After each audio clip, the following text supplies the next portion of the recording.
Michigan State linebacker Jacoby Whitman sacked the quarterback 4 times and forced a fumble. Nice. The Spartans as a team held Western Michigan to just 193 yards passing.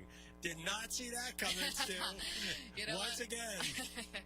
He always comes up with a surprise for us. We love it. You keep us on our toes. Later on, we will go through some of the kookiest things that we did find in the world of college football, Proloff. Maybe on some of the games you weren't necessarily glued to, right? But things you've got to know about, like Michigan State, Western Michigan, all that stuff. All right, we got to turn our attention to the NFL for a moment because the season kicks off in 2 days. I'm a nervous wreck. Bills, Rams, I can't even, every time I start to think about it, I start to get nervous. I'm a big-time Buffalo Bills fan. There's so many expectations for this year.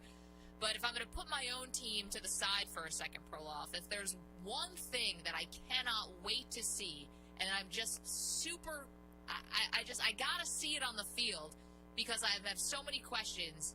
It's got to be Tua, Tyreek Hill, Jalen Waddle. What is this? I'm so in on Miami that I pick them to be a playoff team this year. Am I going to be anywhere close to the truth on this pick, or am I just going to be wildly wrong? Because if you're talking about a team I think that has a big boom or bust potential, I think it's the Miami Dolphins, partially because we've been hyping them up ever since the Tyreek Hill trade. We have no idea what Tua really is as a passer. Got a new head coach. The defense has been pretty good, but maybe that was Brian Flores, the former coach, who really got these guys to play really well. I have no clue what Miami is. Lots of boom or bust potential there. I must see this on the field. They start off with the Patriots. That's going to be interesting in and of itself, yeah. too.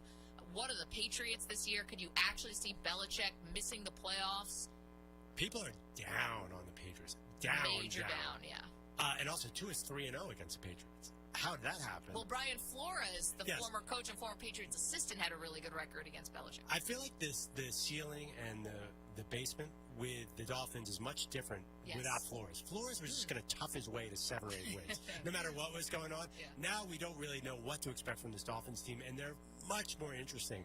Regardless of what you think of what happened with Brian Flores, you have to admit, this unknown makes them one of the most fascinating teams. Yeah, I'm high on them, too. I can't wait. And, is Tua going to be, an actual starting quarterback in this league, or is he someone who is going to be, career backup or, out of the league next year? It kind of feels like there's that much variance going on. What's the thing you're looking for? Okay, I have a bunch of things. I'm going to start with Lamar Jackson. Okay. It is now 3:45 Eastern. I haven't seen anything on Lamar Jackson signing a contract today. Today's the day? Today was supposed to be the day that he was going to cut it off Tuesday. Who knows? Okay. There was a report from our friend Josina Anderson that the Ravens upped their offer. We have no idea. No, for forever, we've had no idea what's really going on. Yeah, we know they offered him Kyler Murray money. I don't think that's going to get it done. Lamar Jackson playing for a contract would be so fun. Look at Aaron Judge at baseball. It's been brilliant. I think that would be a blast. Now, I don't want him to do anything that will get him hurt. But I want to see him just go on a revenge tour against his own team. Yeah. I think that'd be when he has big games, it's really fun. And, we know when Lamar gets rolling, there's no more entertaining player. So also, just from an intrigue perspective, I really want to know because there are a lot of people who say, I don't know if I want to invest $250 million in Lamar Jackson. He's a polarizing player. Yeah. I mean, he's an excellent player. Right. I think the contract is what makes it polarized. I don't think anyone thinks he's not a starting quarterback. He's obviously the former MVP. I think everyone believes that he's an amazing quarterback. It's the questions about the postseason that really start to come in with Lamar. And then obviously last year he dealt with a spate of different injuries and illnesses to keep him off the field. Right, and there's also the issue about mobile quarterbacks. Mobile quarterbacks are always open to injury, and nobody is in the history of the league has ever run as much as Lamar Jackson. His attempts are through the roof. Will the Ravens ever be able to limit that, and will he be able to last physically? He is incredible at avoiding big hits. But we've said that about other young quarterbacks. At some point, they have to slow down. So it's going to be really interesting and fun. And that's a team we're always interested in. The Ravens always reform and are good, and they could be good this year. Yeah, you never see, it's the team that, it's a lot like some other, the Steelers also in the AFC, exactly. right? It's like they're well run, yep. They draft well, They're just solid, those kinds of teams. I'm surprised you don't call them the San Antonio Spurs. Maybe because Lamar's too exciting. I call their defense a Terminator 2 defense, and this makes no sense. Remember in Terminator 2 when the bad guy is just a puddle? Yes. And he somehow, it feels like he's lost, and he reforms himself into something scary? Yeah. The Ravens lose four free agents every year. Matthew Judon leaves, or every year there's been 3 guys who leave, and they find these other guys in the third round who are great. I know. I'm into it. My other thing I can't wait to see on the field, just how is this going to play out, also comes from the AFC North, though, but it's the Cincinnati Bengals, right? I'm way less interested in what the Rams do as a potential title defense than I am in whether the Cincinnati Bengals were a fluke. And I don't think with Joe Burrow and Jamar Chase, they're not a fluke. But, to be honest, nobody saw them making the Super Bowl last year. They were 10-7. Totally out of nowhere team to make the Super Bowl. So I'm fascinated about what this team's going to look like to try to follow it up. I don't know if this is weird, but I'm less interested in the Rams right now. They won their Super Bowl with McVay and Stafford. It worked out for them. Now they got Bobby Wagner coming back or joining the team. Pardon me. They'll probably end up with Odell Beckham later on in the season. They have Cooper Kupp. They're so stacked. And you know what? They're good chance they're going to beat my Buffalo Bills by a touchdown. I have no clue, but I'm fascinated by the Bengals. If you walk up to me and start talking about the Rams, I'm going to fall asleep right there. But they're talented. They're wonderful, but they won their Super Bowl. Also, you nailed it. The Bengals are probably one of the top 3 most interesting teams because you're right. I predicted them to be terrible last year, and I had good reason. Yeah. Joe Burrow was limping in preseason. Jamar Chase could not track the football because there was no white stripe on it.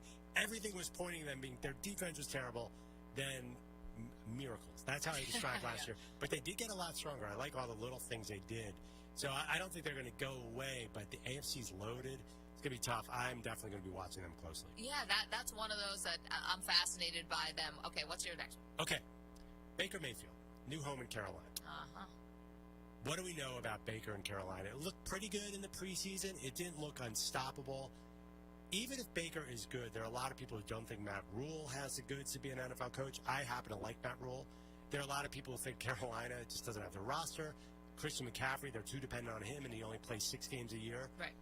I'm dying to know what kind of season Baker has. Is it 2 years ago in Cleveland when he led them playoffs, or last year when he most notably missed Odell Beckham Jr. on what could have been a game-winning play by 14 yards? Yep. The injured Baker was bad. I want to know which player we're getting. So I think Matt Rule could possibly be the first coach fired this year, and I think he's already on the hot seat. I think that you have an owner who could be a little bit, I'm not saying he's a wild card of a guy. Couldn't pick David Tepper out of a lineup, but someone who, by accounts, Peter Schrager, your friend, my friend, says this guy is he's like a hedge fund kind of risk taker guy, wishing that the team was better, maybe made a big mistake with Matt Rule. I could see him being the first coach fired, and you have Baker now as sort of your identity on offense, and see how that goes. Big boomer bust potential. I was talking about Tua. Could he be a starter? Could he be out of the league? I mean, is Baker Mayfield kind of looking at that as well? But I just think Baker is in a good situation. I think Matt Rule is in a pretty decent situation too. Oh, really? They have a great defense. Mm-hmm. Assuming Christian McCaffrey's healthy, they're really good when he's on the field. They were so bad at passing the football last year with Sam Darnold and P.J. Walker. Of course. Baker just has to be okay. That defense will win them games. Look at their schedule. It's the Browns without Deshaun to start the season. Then they have the Giants. The Saints is tough. Then they host the Cardinals with no DeAndre Hopkins. Things fall well here, which is another reason he could be fired if it doesn't work. But I think the Panthers have a good shot at